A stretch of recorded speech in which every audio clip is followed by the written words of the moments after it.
Welcome to SSC horizon CGL 2026 की ये pre exam के लिए स्ट्रैटेजी वीडियो है। ठीक है, हम लोगों को पता है कि हमारे पास टाइम कितना लेफ्ट है। लगभग एग्ज़ाम मई से लेकर जून तक के होंगे। लास्ट जून या लास्ट मई माना जा सकता है। अप्रॉक्सीमेटली 5 मंथ बचे हैं।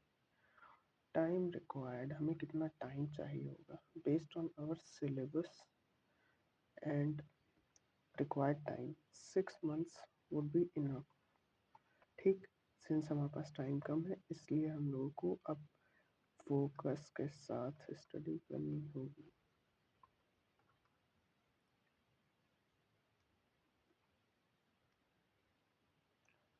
फोकस स्टडी मतलब मोर प्रैक्टिस, मोर रिविजन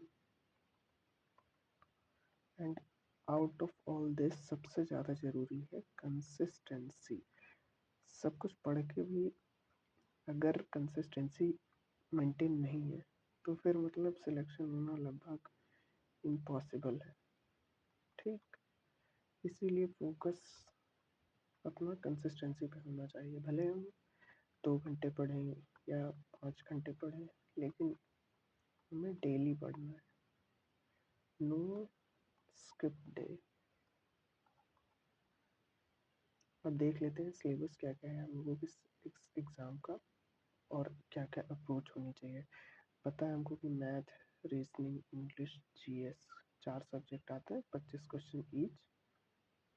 इसमें भी 25 है, इसमें 25 है, इसमें 25। इसके मार्क्स 50 होते हैं।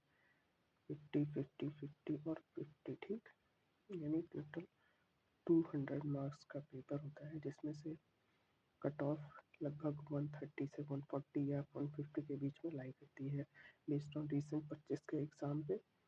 इस बार की एक्सपेक्टेड कट ऑफ तो कोई बता नहीं सकता, लेकिन फिर भी एक सेफ स्कोर 145 प्लस ही यू आर कैटेगरी से। ठीक, तो उस हिसाब से हमें तैयारी करनी चाहिए।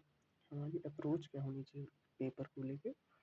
सबसे पहला है मैथ का सेक्शन। इसमें 25 क्वेश्चन है, जिसमें arithmetic maths plus advance math आती है।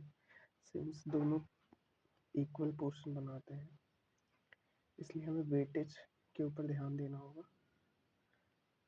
कुछ क्वेश्चन इनके होते हैं, कुछ क्वेश्चन इनके होते हैं, हमें मेन इनमें करना है। सबसे पहले अपने को कॉन्सेप्ट देखने हैं, किसी भी यूट्यूब वीडियो से देखे जा सकते हैं।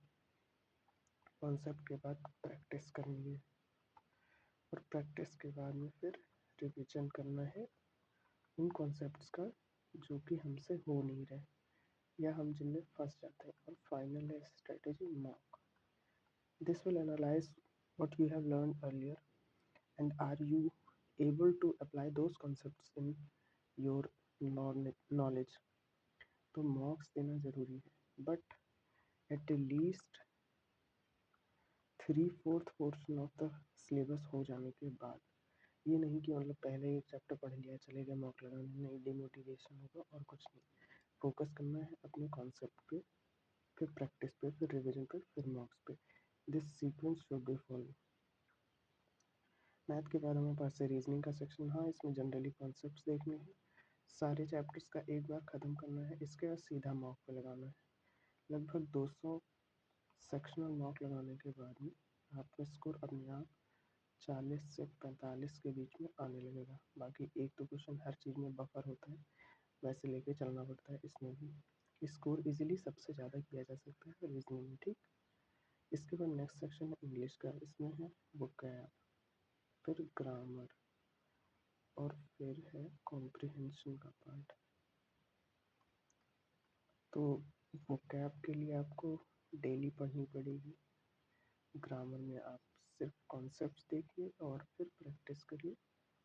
इसके बाद में फिर है कॉम्प्रिहेंशन का पार्ट। इसके लिए डेली रीडिंग की नीड है, जो कि सिर्फ प्री नहीं, मेंस में भी काम आएगी। ठीक, तो ये तीनों पोर्शन पे तो वर्क करना ही पड़ेगा, मेंस के कहीं नहीं हो सकता। आफ्टर ऑल मेंस में 135 प्लस मार्क्स सिर्फ इंग्लिश के ही हैं, या 135 मार्क्स इंग्लिश के हैं, फिर है जीएस। भाई रुलाएगी। इसका सीधा सॉल्यूशन है पढ़ो plus revision, no other alternative of GS.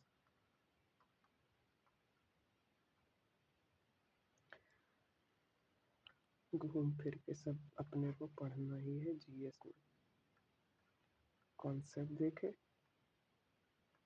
PIQ लगाए, क्वेश्चन किए, क्विज देख ली कहीं से और रिवीजन कर लिया। यही इतना जीएस में काम करेगा, बाकी कुछ नहीं। सब following tips you must follow. अपने को बहुत एक चैप्टर पे स्टक नहीं करना है कि एक चैप्टर ले लिया और उस पर लगे पड़े हैं 3 हफ्ते दे रहे हैं, 3 वीक्स। ठीक है, इतना इस तरीके का बेवकूफ़ी भरा काम नहीं करना है अपने को। हफ्ते हफ्ते, एक हफ्ता बहुत है। 1 चैप्टर 1 वीक, मैथ्स की बात कर रहा हूँ, इतना बहुत है, सफिशिएंट है। फिर अपने को मॉक भी लगाने हैं, फिर प्रैक्टिस भी करनी है, इसलिए सुटेबल करना है। बाकी एनवायरनमेंट अच्छा करो पढ़ने का, फोकस कर लो पढ़ते टाइम। भले 50 मिनट के सेशन रखो या 25 मिनट के सेशन रखो, 5 मिनट का ब्रेक, बहुत हेल्प करेगा, बहुत बहुत हेल्प करेगा। फोकस करना है, कंसिस्टेंसी मेंटेन करनी है और प्रोडक्टिविटी। जो पढ़ो प्रोडक्टिव पढ़ो, ये नहीं कि मतलब बुक खोल के 4 घंटे बैठे हैं और आउटपुट निकला 0। ठीक, ये नहीं करना। इतनी सी चीज़ों पे फोकस करोगे, मेहनत करोगे, हार्ड वर्क और डेडिकेशन भाई करना ही है।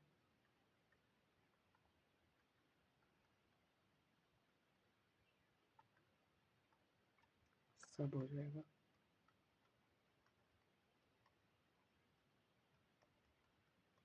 इजीली। ठीक, so all the very best, all the very best आप लोगों को